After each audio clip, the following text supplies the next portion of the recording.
What's going on, guys? Another quick talk on Christian dating for everyone else who's been on my channel and enjoying the Christmas devotions. God bless. I pray that it brings you closer to Jesus Christ in this Christmas season, right?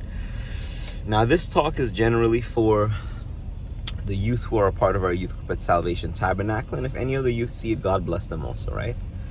I posted a video the other day, some thoughts on Christian dating, and take a listen to it. Very good content, in my opinion at least. I'm not tooting my own horn, but it's things that I've seen over the years that have transpired over and over and over, and it'll be good if we can put a guard up and avoid some of these things, right? Generally, youth like to be very secretive when they do things. They don't want people to know. They don't want this person to know. Oh, if I date this person, they're going to judge me. I don't want nobody telling me what to do.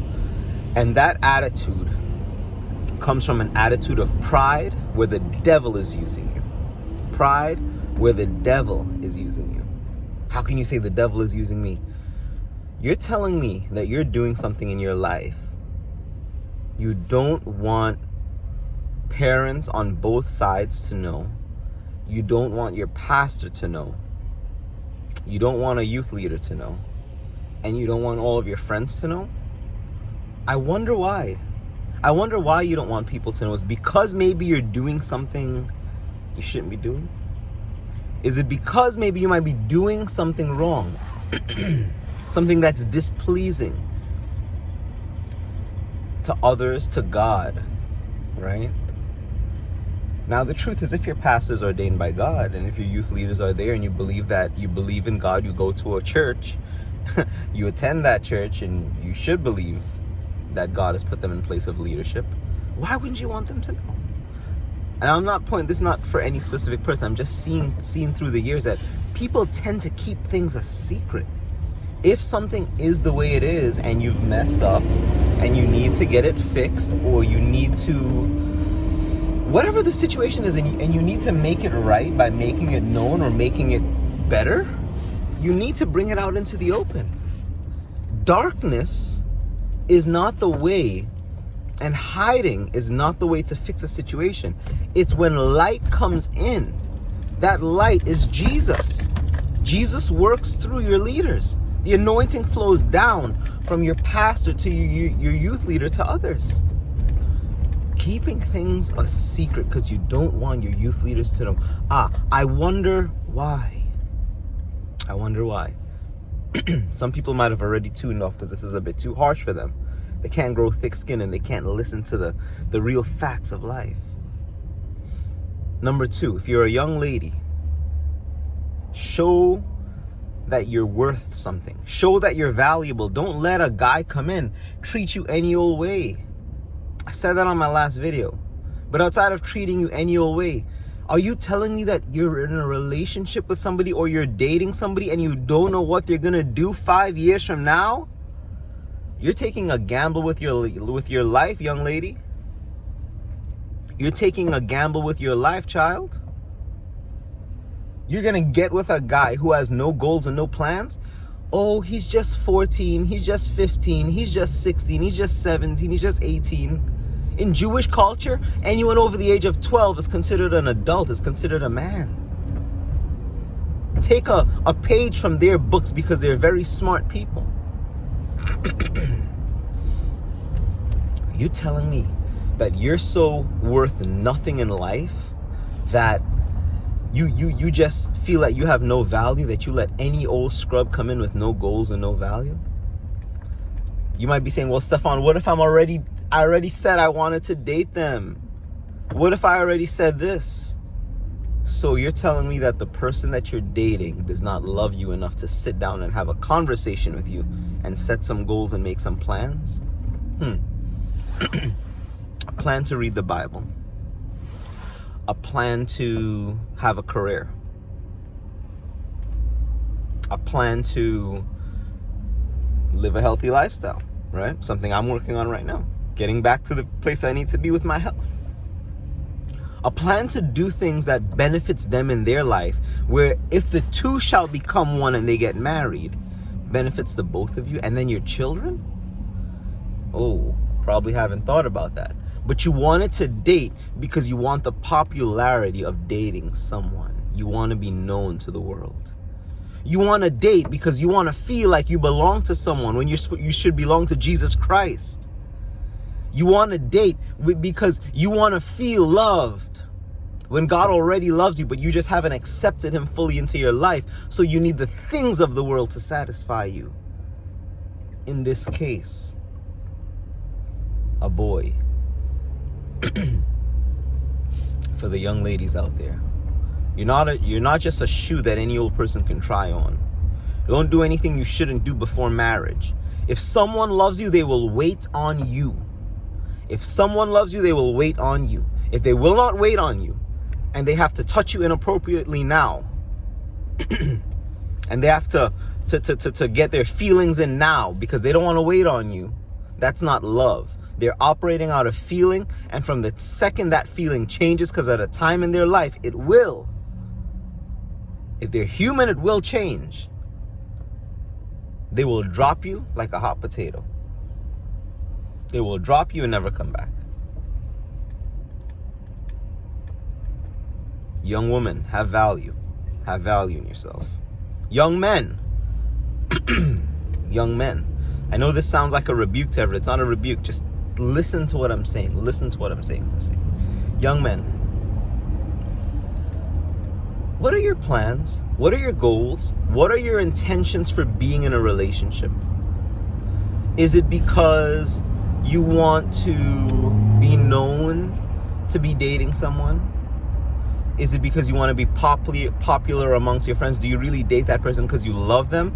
Or are you just physically attracted and want to do things with that person to make yourself feel good and feel pleasurable? If you fall to pleasure, you're not a real man. Hopefully you're a real man, but you're a weak man, a weak-minded man. Because you operate by emotions and feelings too much. Emotions of lust, emotions of sexual perversion, emotions of these things. When Jesus lives in your heart, you should already be able to overcome it. Should already be able to overcome it. Some of you have tuned off already. Wow. I know some people have tuned off already. Stop listening to it because this is harsh. This is harsh. But in Proverbs it talks about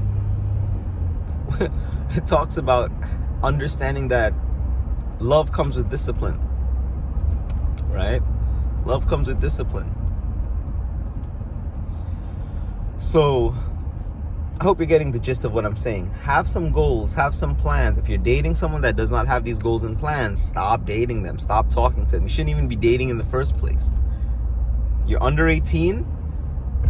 I grew up in a high school where people under the age of 18 are flat out making out, eating each other's faces, doing things they should not be doing. And where are they today? That curse follows them in their life today.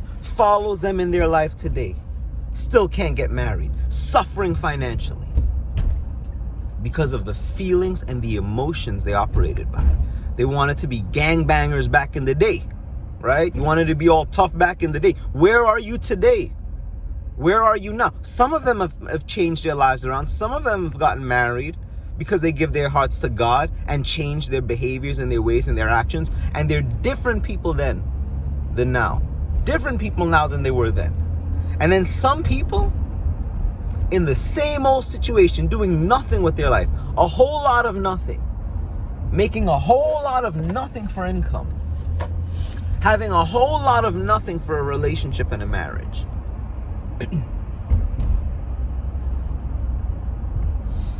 I'm gonna rename this video Relationship Wake Up Call.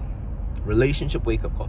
Even if you're over the age of 21, ask yourself these questions. Ask the person you're dating these questions before you even start talking to them. Common sense would say, let me find out what they want to make of themselves, because then I am going to be trapped with someone who has no plans, no goals, no desires for their life, and it's going to impact me as a result.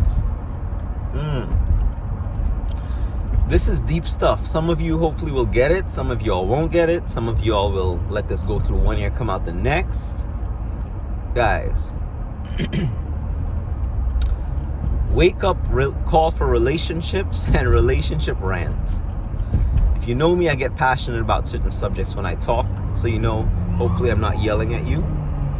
And if this convicts you deeply, and if it strikes you where you're uncomfortable hearing this, I'm happy. If you're mad at me for saying this, I'm glad that you're mad at me. You know why? Because that means change is happening. Because change happens, you know change is happening when there's discomfort. Change starts happening when there's discomfort. So guys, my 2 cents for the morning on relationships. Bible says, how can they know if you don't tell them? Really pertaining to spreading the gospel, but it applies to other areas of life as well. How can you know if I don't say it? How can you know? You can't say 10 years from now that your life is messed up because you never had a youth leader that told you the truth. Just remember that. Just remember that. And if you're so in love with someone and so infatuated with someone that you want to be with them and you absolutely want to be with this person, go ahead, be with them. But get married. Have a good income. Be a hard worker.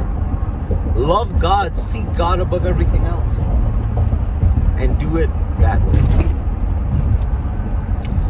For my youth, this comes with love from your co-youth leader. And I'm pretty sure that if Princess is, when she looks at this video, she's going to be like, I agree with everything he said. I could have probably said it nicer, but I agree with everything he said also. So guys, God bless you. Take care and have an awesome day. Keep God first.